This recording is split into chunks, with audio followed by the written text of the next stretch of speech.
सनातन दर्शन channel के माध्यम से आप सभी का स्वागत है। श्रीमद् भागवत महापुराण के प्रथम श्लोक का आपने श्रवण किया। आइए श्रीमद् भागवत में मंगलाचरण के दूसरे महत्वपूर्ण श्लोक के बारे में चर्चा करने का प्रयास करते हैं। श्लोक है, देखिए बड़ा रोचक है। धर्मः प्रोज्झित कैतवोऽत्र परमो निर्मत्सराणां सताम् वेद्यं वास्तवमत्र वस्तु शिवदं तापत्रयोन्मूलनम्। श्रीमद्भागवते महामुनिकृते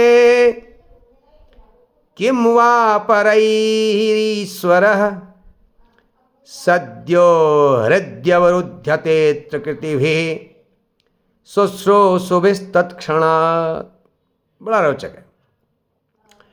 तो यहाँ पर द्वैपायन जी वेदव्यास जी कहते हैं अत्र भागवते, यहाँ पर भागवत में प्रोज्झित कैतवो धर्म निरूपितः। प्रोज्झित कैतव का मतलब है छल कपट से रहित, कपट सही रहित।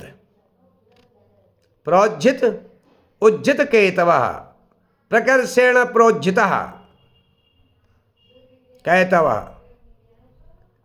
जो कपट है वो कपट से रहित है। ये श्रीमद् भागवत महापुराण की जो चर्चा है वह कपट से रहित है। निर्मत्सराणाम सताम, सताम जो श्रेष्ठ लोग हैं, निर्मत्सर हैं, जो दूसरे के दोष को नहीं देखते अथवा जो दूसरे की प्रगति से द्वेष नहीं करते, ईर्ष्या नहीं करते, ऐसे जो सत्पुरुषों के लिए सताम, सत्पुरुषों के लिए परम कल्याणकारी वेद्यम वास्तव अत्र वस्तु शिवदम, जो नित्य स्वरूप है, कल्याणकारी तथ्य स्वरूप है, तथ्य रूप है, जिसमें जिस वस्तु में शिवदम वस्तु हो, जो वस्तु जो है परमार्थ सत्ता के विषय पर, परमार्थ के विषय पर जिसमें बताया गया है, ऐसी वस्तु का वर्णन इसमें है। इस भागवत में जानने लायक दूसरे साधनों का क्या प्रयोजन है।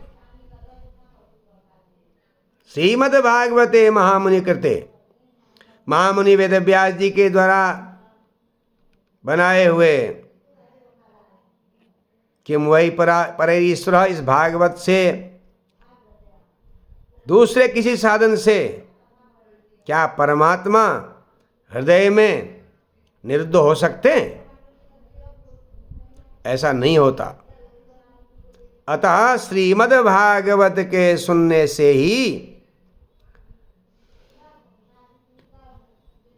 श्रीमद् भागवत को सुनने की इच्छा रखने वाले कौन? कृति भी पुण्यात्माओं के द्वारा जब भी शुश्रूषुभिस्तत्क्षणात् उस परमात्मा तत्व श्रीमद् भागवत के विषय पर विचार किया जाता है, श्रवण किया जाता है, तो परमात्मा उससे हृदय में निरुद्ध हो जाते हैं, अथवा हृदय निरुद्ध हो जाता है परमात्मा के चिंतन में। तो यहाँ पर इसको ऐसे सरलता से कहें, छल कपट रहित धर्म का वर्णन किया गया है। जो श्रेष्ठ लोग हैं, जो निर्मत्सर हैं, जो निर्मत्सर का मतलब जो ईर्षा रहित, छल कपट रहित जो सत्पुरुष हैं, उन पुरुषों के लिए परम कल्याणकारी वस्तु का वर्णन किया गया है। वस्तु का मतलब परमार्थ सत्ता का वर्णन किया गया है जो नित्य स्वरूप है। और इस भागवत में जानने लायक विषय वास्तव में यह है कि इसको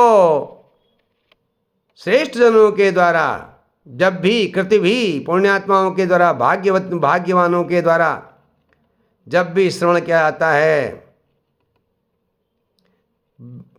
तपस्वियों के द्वारा, विद्वानों के द्वारा, ज्ञानियों के द्वारा, भाग्यवानों के द्वारा जब इसका की शुश्रूषा की जाती है, इसमें संबंध बनाया जाता है, इसका अध्ययन किया जाता है, तो भगवान उसी क्षण उनके हृदय में प्रकट हो जाते हैं, हृदय में बध जाते हैं, अथवा हृदय भगवान में बध जाता है, भगवान में परमात्मा में निरुद्ध हो जाता है।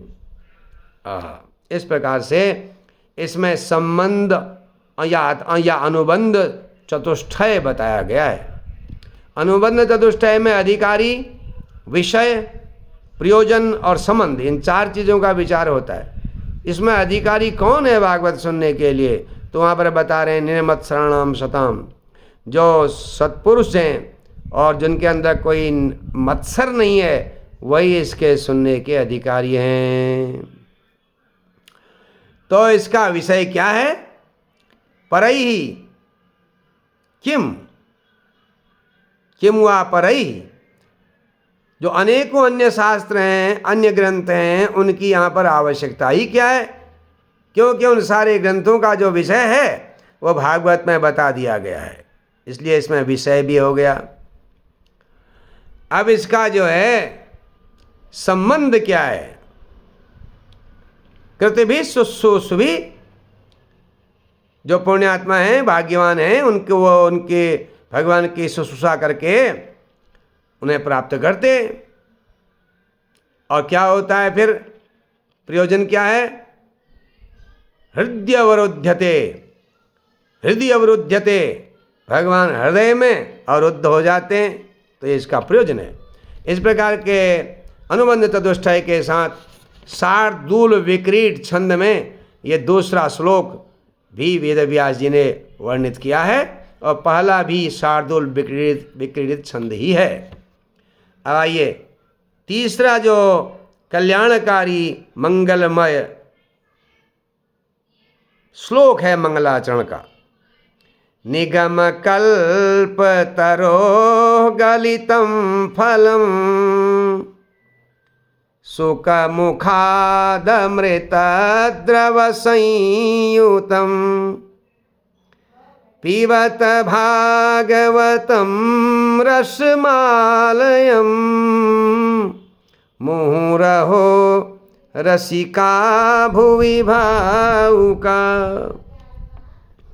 निगम का मतलब है वेद, वेद रूप निगम कल्पतरो गलितम फलम, यह निगमो वेदः, वेद रूपी कल्प वृक्ष का कल्पतरो गलितम फलम, पका हुआ फल है ये, जो पककर टपक गया है, ऐसा फल है श्रीमद् भागवत। सुख मुखाद अमृत द्रव संयुतम, सुख मुखाद, सुखदेव जी के मुख से निकलने के कारण, अथवा सुख मुखात, तोते का मुंह लगने से, तोते की चोंच लगने से फल ज़्यादा स्वादिष्ट हो लगता है। जिस फल में तोते की चोंच लगी हो, या ये कहिए कि तोते ने जिस फल को चखा हो, वो फल अन्य फलों से ज़्यादा ही रस वाला होता है। तो यहाँ पर सुखदेव जो हैं, उनके मुख से ये श्रीमद् भागवत निकला है। सुखदेव जी के मुख से संबंध होने के कारण अमृत द्रव संयुतम, अमृत रूपी रस से युक्त हो गया है।